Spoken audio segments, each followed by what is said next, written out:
Hey guys, Oster443 here, back with more Wind Waker. Last time, we entered Hyrule and actually got the greatest weapon of all time, the Master Sword, wielded by the legendary hero of time himself, and probably several others that were forgotten in time. So sad. Who cares? Every Zelda nerd. But yeah, after you get the Master Sword, you want to start sailing for the Forsaken Fortress immediately. Don't stop. Do not pass go. Do not collect 1,000 rupees. Now, every time you get to the Forsaken Fortress, it will be nighttime. I'm sure you can probably hack it, but I'm not sure. Oh god, sea mines. I really don't understand how the shark didn't get blown up by the sea mine. Okay, I just remembered something from Hot Fuzz. Good movie. Really funny.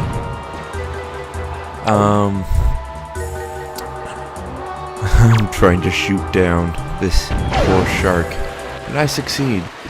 The island in the distance is, as you might have guessed, the Forsaken Fortress. You will encounter a lot of resistance. Not necessarily enemies, but like cannons and sea mines,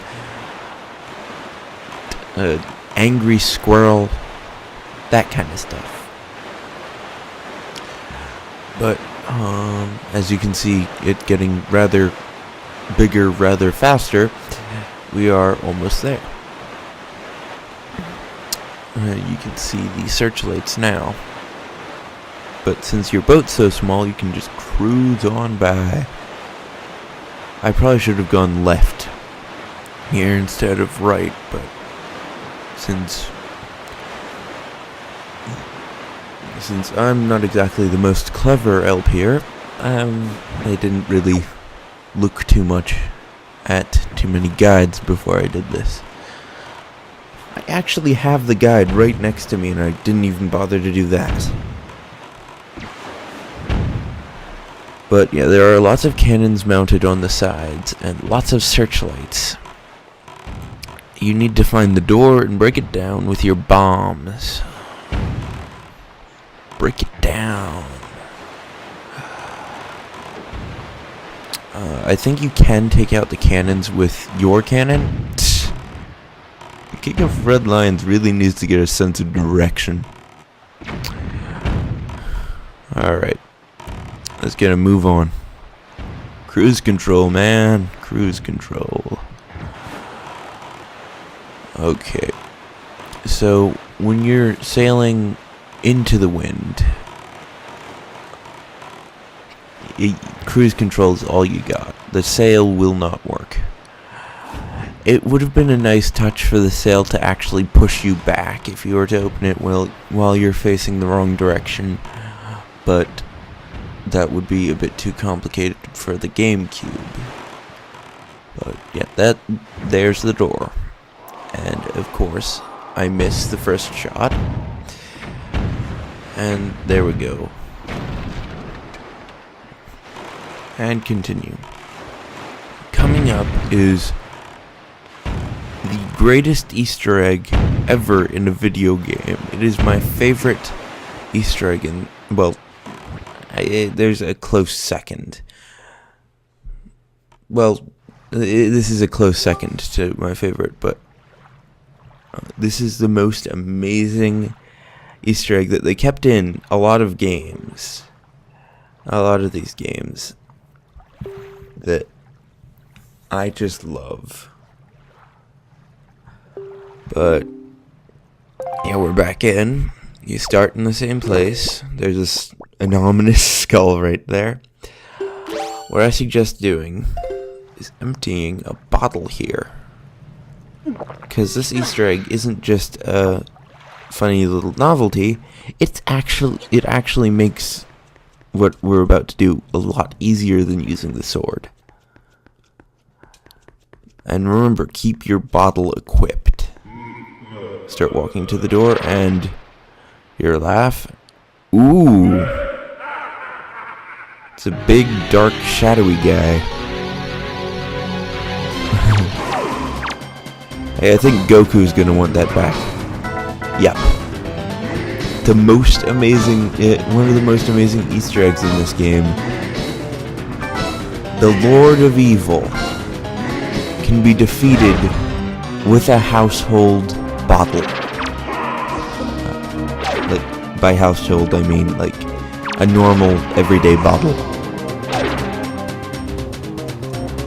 And it's actually much easier than using the sword because the bottle actually Link actually holds his position and his arm acts as the mirrored edge of the sword. And he goes down. To tell you the truth, the Phantom Ganons have a better sword than Ganon's twin swords. Bang. Bang. Bang. Bang. I get hit. There you go. And back on his feet. I'm sure Goku's gonna want that back. By the way, if any of you guys are Dragon Ball Z fans, I'd love to chat about it. I don't talk to my fans much, because, well, nope, none of my fans send me any messages. But feel free to send me a message about that, One Piece, Soul Eater, anything like that. And I'll probably respond. I don't get much YouTube mail. But there he goes.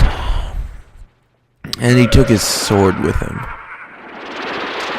Later, you can use Phantom Ganon's sword. It's not an actual item, it's like the Dark Nut's sword and the Moblin's, what is it? Well, it's not a spear. Maybe a pike? That's my best guess. It's a pick-upable item, but that's the Skull Hammer. Like the Megaton Hammer in Ocarina of Time, it smashes things rather violently. How delightful. Oh god. Ow. Ow. That's not nice. Now, most LPers would probably not tell you guys this, but I did a lot of cutting in this particular dungeon because I didn't watch a video about it. I didn't read any walkthroughs before this, and I got lost. Yep, the one dungeon you do twice in the game, and I got lost. It's actually set up so that you can't get lost. There are maps. I, in fact, have the map, but I couldn't be bothered to look at it. So I get lost several times in the dungeon, and I'm not sure I cut them all out. And it really wouldn't be interesting, it really wouldn't be funny, because it's just me standing there trying to figure out what to do. I actually stand there for a full 3 minutes looking at the strategy guide, which, again, I'm going to mention, is sitting right next to me. I keep it next to my recording station for reference. I never read it before I actually do the thing, because I'm an idiot. But yes, let's proceed to the room that you're actually supposed to be in later, I think. Oh god, oh god, oh god. That, ladies and gentlemen, or lady and gentlemen, I have a 7% girl watching ratio, which means at least one girl is watching me right now. Cool. Whatever. The hand back there, that was one of the most evil creations of the Zelda team in the history of Zelda. That was a floor master. Floor masters aren't just evil, they're obscenely evil. They don't do any real damage to you, but they do something much worse. They grab you, suck you into their little black hole, and throw you into a random room of the dungeon, or the hub of the dungeon, depending on which dungeon you're in. Usually completely ruining the puzzle you are doing, and which can, in extreme cases, involve up to 3 minutes of backtracking. That's probably me being confused. Dazed and confused. That's a cut right there, I think. No, that's a capture failure. It's getting hard to tell between the cuts and the capture failures. Alright. You see that guy over there? The little green guy? Little green goblin. Well, he's not going to be a green goblin anymore. It's going to be a slightly paler, dead green goblin. Something that I really liked about this game was when, instead of the arrow just bouncing off, this is way later, this is at least 5 minutes later. This is 3 minutes after the other cut.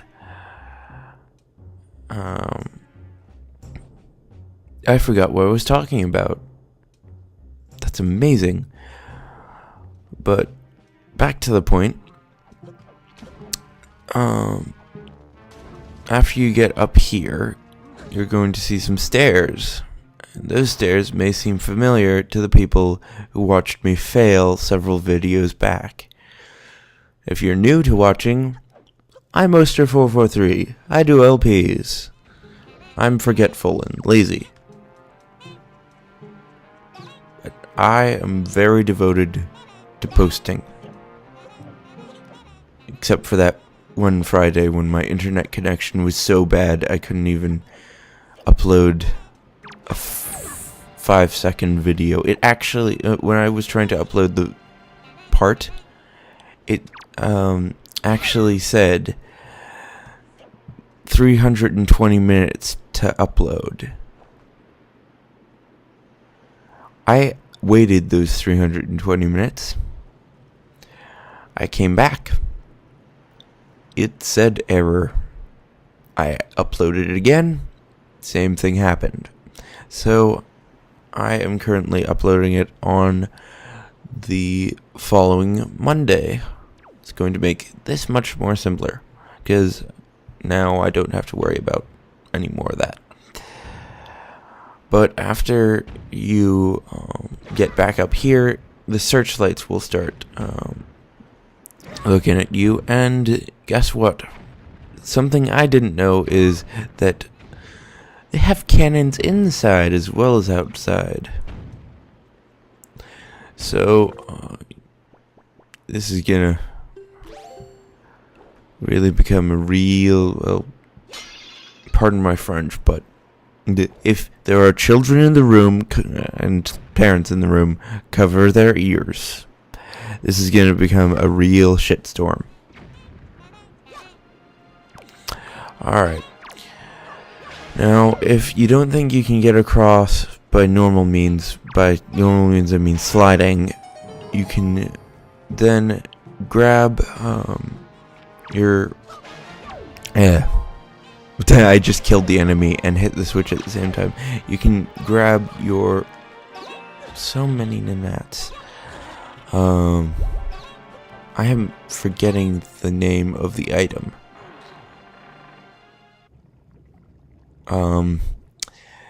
It's the one with the rope